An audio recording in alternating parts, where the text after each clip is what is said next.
Good Yule again, friends. Today's question, we're going to look about travel.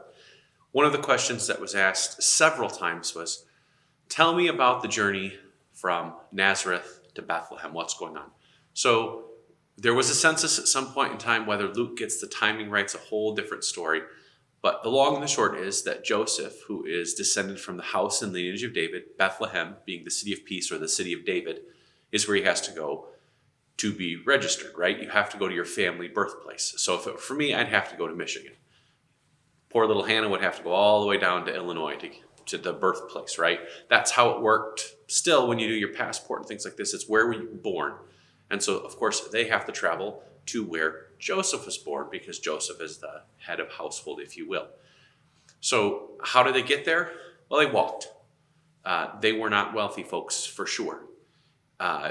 They would have hoofed it the whole way. Now, a lot of people are like, well, what about the donkey they rode? Well, if you read the gospel, and I hope you do, in Luke, you're going to hear nothing, not a peep about a donkey. Not one mention of this donkey. The donkey story comes in one of my favorites from when I was a kid, this delightfully terrible Rankin and Bass Christmas special called Nestor, the Long-Eared Donkey. Or this long-eared donkey who trips over his own ears because they're so long, who's the worst of the worst, seemingly, is chosen by God to bear Mary, right? There's no donkey. Or in one of Hannah's favorite movies, Star, around Christmas time, again, a donkey is chosen to carry them. Having never been pregnant myself, but I can imagine that riding on a donkey that bounces is probably super uncomfortable. So they walked.